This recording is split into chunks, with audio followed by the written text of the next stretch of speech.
Hello and welcome to day 95 of 96. There is just one empty space left because today we filled in this one. This is our penultimate square on our diagram.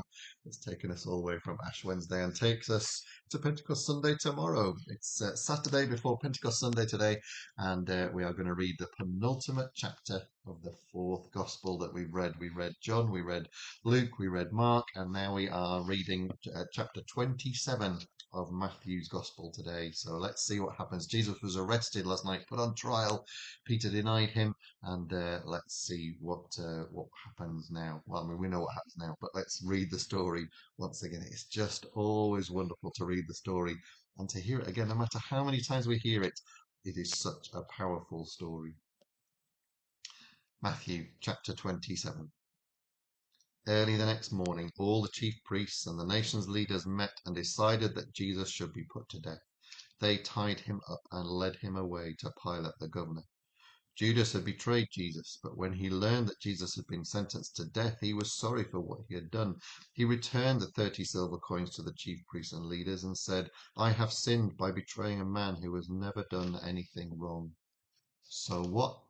That's your problem," they replied. Judas threw the money into the temple and then went out and hanged himself.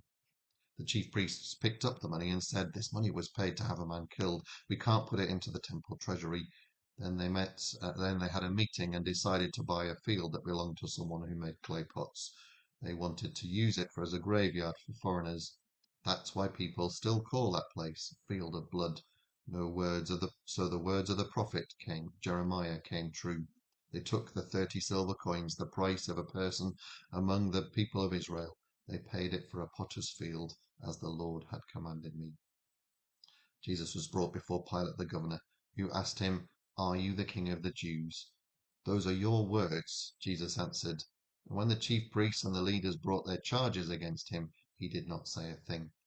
Pilate asked him, "Don't you hear what crimes that they say you have done?" But Jesus did not say anything, and the governor was greatly amazed. During Passover, the governor always freed a prisoner chosen by the people. At that time, a well-known terrorist named Jesus Barabbas was in jail. So when the crowd came together, Pilate asked them, "Which prisoner do you want me to set free? Do you want Jesus Barabbas or Jesus who is called the Messiah?" Pilate knew that the leaders had brought Jesus to him because they were jealous. While Pilate was judging the case, his wife sent him a message. It said, "Don't have anything to do with this innocent man. I have had nightmares because of him." But the chief priests and the leaders convinced the crowds to ask for Barabbas to be set free and for Jesus to be killed. Pilate asked the crowd again, "Which of these two men do you want me to set free?" "Barabbas," they replied. Pilate asked them, "What am I to do with Jesus, who you called the Messiah?" They yelled, "Nail him to a cross." Pilate answered, "But what crime has he done?" "Nail him to a cross," they yelled even louder. Pilate saw that there was nothing he could do and that the people were starting to riot. So he took some water and washed his hands in front of them and said, "I won't have anything to do with killing this man. You are the ones doing it." Everyone answered, "We and our descendants will take the blame for his death." Pilate set Barabbas free. Then he ordered the soldiers to beat Jesus with a whip and nail him to a cross. The governor's soldiers led Jesus to the fortress and brought together the rest of the troops. They stripped off Jesus' clothes and put a scarlet robe on him. They made a crown of thorn branches and placed it on his head, and they struck him, and they put a stick in his right hand. The soldiers knelt down and pretended to worship him. They made fun of him and shouted, "Hey, you king of the Jews!" Then they spat on him. They took the stick from him and beat him with it on his head.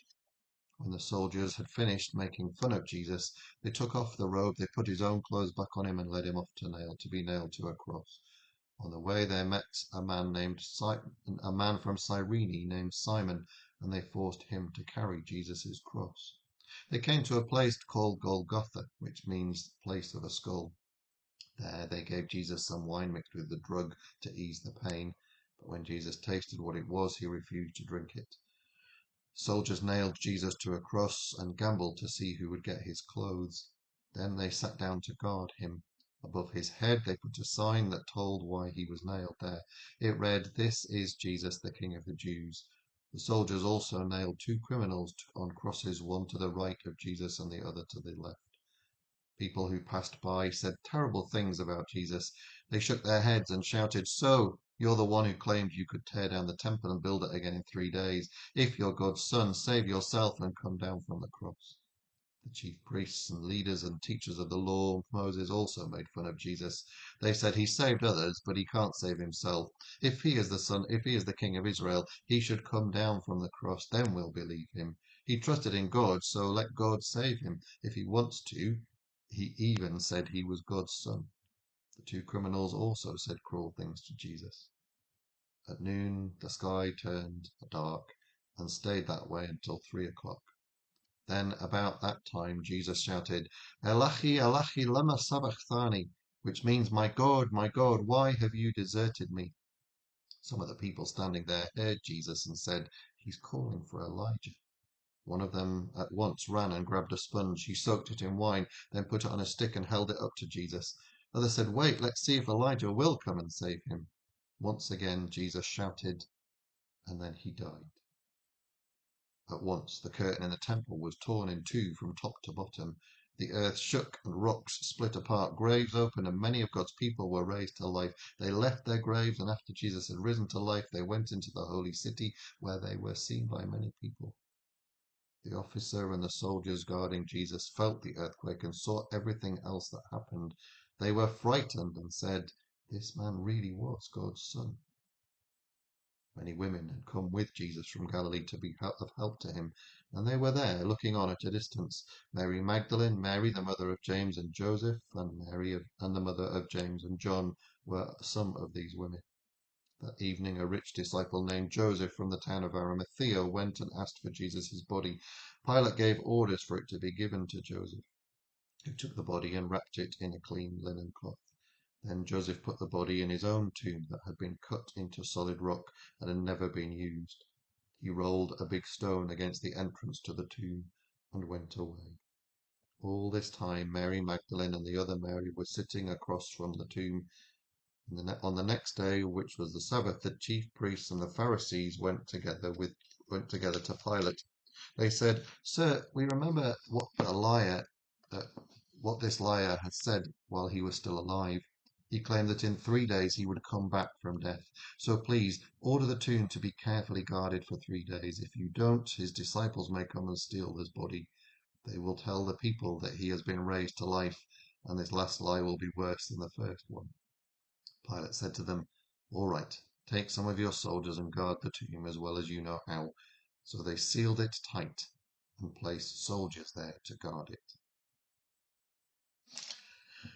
So in chapter 27, our penultimate chapter, just one more chapter, and it's always the best chapter, isn't it? The end of the story, which is a new beginning.